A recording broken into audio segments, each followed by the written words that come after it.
যা আসে তাই তিনি বলেন, মন গড়া কিছু বলেন না। মক্কার ইহুদিরা আল্লাহ রাসূল সাল্লাল্লাহু আলাইহি ওয়াসাল্লামকে একবার ধরলো, জিজ্ঞেস করলো যে মুহাম্মদ, তিনটা প্রশ্ন তোমাকে করব, যদি উত্তর করতে পারো তাহলে বুঝবো তুমি সত্য নবী। আল্লাহর হাবিব সাল্লাল্লাহু আলাইহি ওয়াসাল্লাম বললেন, তাহলে বলো কি জানতে চাও? তারা জিজ্ঞেস করলো মা হুয়া রূহ, বলো তো রুহু কারে বলে? রুহু চিনেন আপনারা? রুহু থাকলে আমরা নড়ি চড়ি, অ্যানিমেটেড, প্রাণবন্ত। রুহু যখন উড়াল দেয় লাশ হয়ে পড়ে থাকে, ঠিক কিনা? সব চলে যায়। আমাদের দুই কাঁধের দুই ফেরেশতা থাকে, এরাও উড়াল মারে, ঠিক কিনা? দুই কাঁধে ছিল যে তোমারে দুইজনা পাহারা, তোমারে একলা থইয়া পালাইছে তাহারা। তোমার আর কুঠুরি নয় দরজা বন্ধ যে ওই হলো রে হলো মুখে আল্লাহ রসুল সবে বলো। দুয়ারে আইসাছে পালকি নাই হরি গাও তোলো রে তোলো মুখে আল্লাহ রসুল সবে বলো, ঠিক কিনা? মা হুয়ার রূহ, মুহাম্মদ আমাদেরকে বলে শোনাও রুহু কারে বলে, কেমন করে আসে, কেমন করে যায়, এ ব্যাপারে কি জানো বলো। দুই নাম্বার প্রশ্ন মান হুম আসহাবুল কাহফ, আসহাবে কাহফ সম্পর্কে কি জানো? তিন নাম্বার প্রশ্ন মান হুয়া যুলকারনাইন, যুলকারনাইন বাদশা সম্পর্কে কি জানো? আল্লাহর হাবিব সাল্লাল্লাহু আলাইহি ওয়াসাল্লাম বললেন গাদান উজিবুকুম, আগামীকাল বলে দেব। কি বললেন? সবাই বলেন উত্তরে কি বললেন? আগামীকাল বলে দেব। তো আগামীকাল সবাই এসে হাজির। বলো তিনটা প্রশ্ন রেখেছিলাম গতকাল, উত্তর বলো। আল্লাহর হাবিব সাল্লাল্লাহু আলাইহি ওয়াসাল্লাম বলতে পারলেন না, কারণ ওহী আসেনি।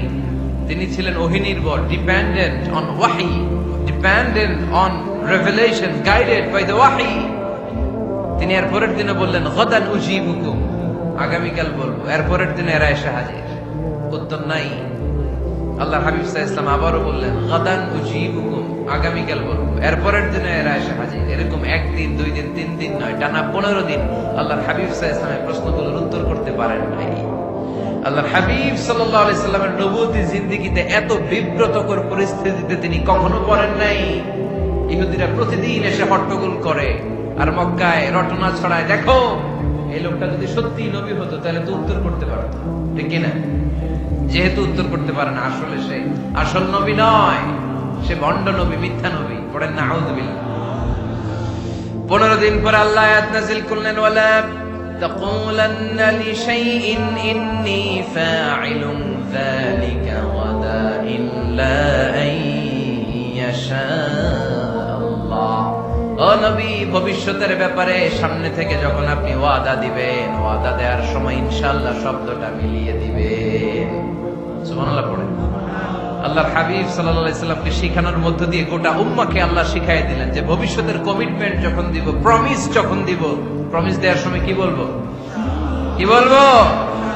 আল্লাহর হাবিব সাল্লাল্লাহু আলাইহি সাল্লাম ইনশাআল্লাহ বলতে ভুলে গিয়েছিলেন। এজন্য 15 দিন, টানা 15 দিন ওহী আসে নাই।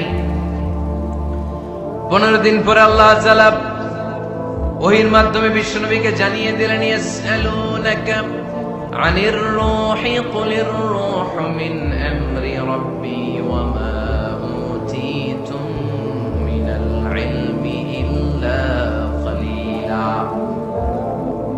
দ্বিতীয় প্রশ্নের উত্তরও জানিয়ে দিলেন আম হাসিবতা আন্না আসহাবাল কাহফি ওয়ার রাকিম কানু মিন আয়াতিনা আজাবা। 3 নাম্বার প্রশ্নের উত্তর আল্লাহ নাযিল করলেন ويسألونك عن ذي القرنين قل سأتلو عليكم منه ذكرا। পড়েন সুবহানাল্লাহ। এরপর নবী বললেন কাদের উত্তর জানা লাগবে, আসো জেনে নাও। রূহ হলো আল্লাহর আদেশ, আল্লাহর আদেশে দেহের মধ্যে রূহটা ঢোকে, আল্লাহর আদেশে বের হয়ে যায়। রূহকে ধরা যায় না, ছোঁয়া যায় না, ঠিক কি না? রূহ ধরা যায়, ছোঁয়া যায়, দেখা যায়। রূহ দেখছেন কে কে? দেখি লক্ষ্মীপুরের ভাইরা, রুহু দেখছেন আপনারা?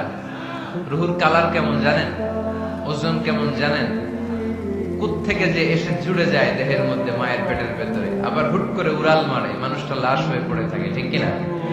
2 নম্বর প্রশ্নের উত্তরে বিশ্বনবী জানিয়ে দিলেন আসহাবে কাহফ হচ্ছে আল্লাহর প্রিয় 7টা যুবক বান্দা যারা 309 বছর গুহার মধ্যে ছিল। তারপর তাদেরকে আবার জাগ্রত করে দিয়েছিল কে?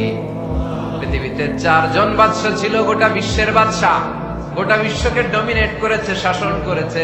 2 জন মুসলমান, 2 জন কাফের। এর মধ্যে একজন ছিল যুলকারনাইন, গোটা বিশ্বকে শাসন করেছে। সুবহানাল্লাহ পড়েন। তার মানে আল্লাহর হাবিব সাল্লাল্লাহু আলাইহি ওয়াসাল্লাম মন গড়া কিছু বলতেন না। কথা কি বুঝতে পারতেছেন? তা না হলে এই 15 দিন বানায় একটা বলে দিতেন না? আমরা হলে কি করতাম? একটা প্রশ্ন করছে কেউ, কি করতাম আমরা? বানায় একটা বলে দিতাম। জানি না এই কথা কোনোদিন আমাদের মুখ দিয়ে বের হয় না, জানি না, এটা বলতে আমাদের লজ্জা লাগে।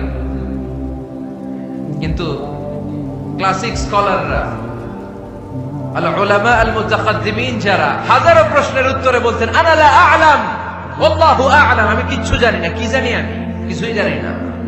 জানি না এটা বলতে আমরা জানি না, এটা বলতে শিখো। জানি না, কিছুই জানি না আমি। জানে কে? সবচেয়ে বেশি জানে কে? মুসা আলাইহিস সালাম বনি ইসরাইলের লোকদের কাছে বয়ান করতেছিলেন। হঠাৎ একজন দাঁড়িয়ে বলে, মান আ'লামু ফিল আরদ, নবী আল্লাহ মুসা, বর্তমান পৃথিবীতে সবচেয়ে জ্ঞানী কে বলেন তো? মুসা আলাইহিস সালাম বললেন, আনা, আমি আমি আমি সবচেয়ে জ্ঞানী।